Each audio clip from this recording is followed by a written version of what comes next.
পশ্চিমবঙ্গে জারি করা হয়েছে এসআইআর। এরই মাঝে এবার বিএলও নিজে খোদ সরব হলেন, এমনই ঘটনায় কিন্তু চাঞ্চল্য সৃষ্টি হয়েছে।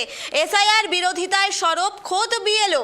শান্তিপুরের শিক্ষক প্রসেনজিৎ সাহাকে ঘিরে এই মুহূর্তে বিতর্ক সৃষ্টি হয়েছে। এই ঘটনার জেরে উত্তাল রাজ্য রাজনীতি, অর্থাৎ বিএলও তিনি এবার খোদ সরব হলেন, এমন ঘটনায় ইতিমধ্যে উদ্বেগ সৃষ্টি করতে শুরু করেছে। নদিয়ার শান্তিপুরে বিএলও এসআইআর বিরোধিতায় বিতর্ক, অর্থাৎ বিএলও তিনি এবার এসআইআর বিরোধিতা করছেন, এমনই কিন্তু অভিযোগ উঠে এলো। মাইক নিয়ে কুশপুতুল দাহ করছেন, কর্মসূচিতে অংশগ্রহণ করেছেন বিএলও খোদ। যে বিএলওকে দায়িত্ব দেওয়া হয়েছে পুরো এসআইআর প্রক্রিয়াকে তাকে সুষ্ঠুভাবে সম্পন্ন করার, অর্থাৎ নির্বাচন কমিশনের পক্ষ থেকে সম্পূর্ণটাই বিএলওদের হাতে এই দায়িত্ব দেওয়া হয়েছে। বিএলওরাই আগামীতে বাড়ি বাড়ি গিয়ে এই এনুমিনেশন ফর্ম ভরবেন এবং এসআইআর প্রক্রিয়াকে সম্পন্ন হতে সাহায্য করবেন। কিন্তু এবার বিএলও নিজে তিনি খোদ এবার আন্দোলনে সামিল হলেন, এমনই ঘটনা ইতিমধ্যে চাঞ্চল্য সৃষ্টি হয়েছে।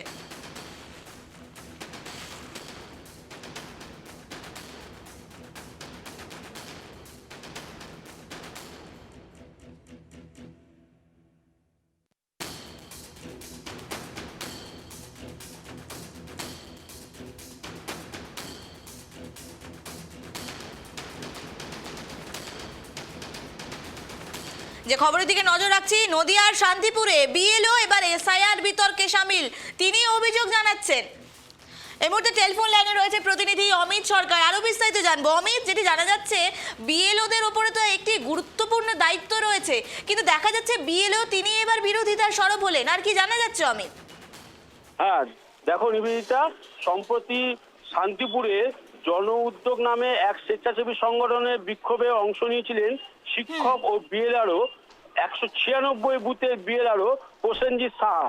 তিনি মাইকে রীতিমতো বিতর্কিত মন্তব্য এসআইআর বিরুদ্ধে করেছেন এবং সাথে তার সঙ্গে কুশপুতিকাও এসআইআর প্রতীকে কুশপুতিকা দাহের কর্মসূচিতে সে নেতৃত্ব নেন।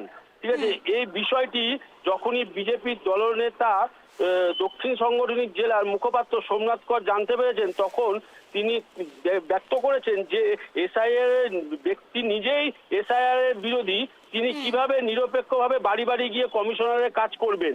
ঠিক আছে, এবং পাশাপাশি প্রসেনজিতের যে বক্তব্য, তিনি বলেন যে তার রাজনৈতিক মতামত সরকারি দায়িত্ব আলাদা। অর্থাৎ এই খবর পেয়ে যখন আমরা বিডিওর কাছে জানতে চাই, তখন বিডিও স্পষ্ট জানান যে এই প্রসেনজিৎ সাহা সে যখন বিএলআরও এসআইআর এর প্রক্রিয়ায় নিযুক্ত কর্মী, বিএলআরও 196 বুথে, সে তার নিজের কাজটা সঠিকভাবে করেছে এবং তার নিজের ব্যক্তিগত মতামত থেকে সে বাইরে এসআইআর বাইরে ব্যক্তিগত মতামত সে জানাতেই পারে। নিবেদিতা, আমি আরেকটি বিষয় জানতে চাইবো, নিরপেক্ষতার প্রশ্ন উঠছে, যেখানে বিএলওদের একটি গুরুত্বপূর্ণ দায়িত্ব দেওয়া হয়েছে, তিনি এই যে বিরোধিতায় সামিল হলেন, তার বক্তব্য কি? তিনি কেন বিরোধিতা করছেন? তার বিরোধিতা বক্তব্য, সে অ্যাকচুয়ালি এসআইআর এর পুরো বিপক্ষে রয়েছেন। কেন তার বক্তব্য হচ্ছে যে বহু মানুষ 2002 এর এসআইআর এর লিস্টে বহু মানুষের নাম নেই। হ্যাঁ, তারা কোথায় যাবে? এবং সেই বিষয়টা যারা করেছেন এসআইআর এর যারা করেছেন, হ্যাঁ, তাদের এই বিষয়টা বোঝা উচিত যে তারা মানুষের অ্যাকচুয়ালি ভালোর জন্য করছে। কিন্তু অমিত, নাম নেই যখন, তাহলে তো নির্বাচন কমিশনকে জানাতে হবে। তিনি এইভাবে বিরোধিতা করছেন নির্বাচন কমিশনের বিরুদ্ধে গিয়ে, তাও আবার তাকেই দায়িত্ব দেওয়া হয়েছে। এই বিষয়টি প্রশাসনিক স্থানীয় প্রশাসন তারা কিভাবে দেখছে? স্থানীয় প্রশাসন বলতে বিডিওর যা বক্তব্য, শান্তিপুরের বিডিওর যে বক্তব্য, যে উনি ওনার কাজের বাইরে ওনার ব্যক্তিগত মতামত থাকতেই পারে। ঠিক আছে, সেই ব্যক্তিগত মতামতটা ব্যক্ত করেছে, প্রকাশ্যে সেটা এসছে। এখন যদি কমিশনার ওনাকে চায় যে বিএলওর পদে রাখবেন তো রাখবেন, আর যদি না চান তাহলে সরিয়ে দেবেন। বেশ, ধন্যবাদ অমিত আমাদের সঙ্গে থাকার জন্য।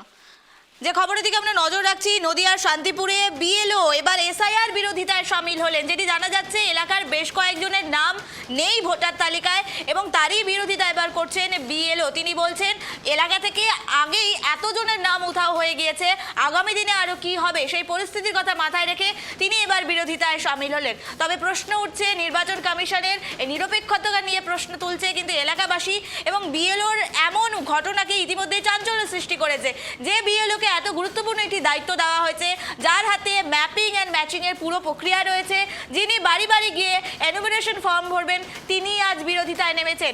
এমন ঘটনা ইতিমধ্যে উদ্বেগ সৃষ্টি করেছে শান্তিপুর এলাকায়। নদিয়ায় শান্তিপুরে বিএলওর এসআইআর বিরোধিতা, মাইক নিয়ে কুশপুতুল দাহ করলেন, এমন কর্মসূচিতে ইতিমধ্যেই গোটা এলাকায় চাঞ্চল্য সৃষ্টি হয়েছে।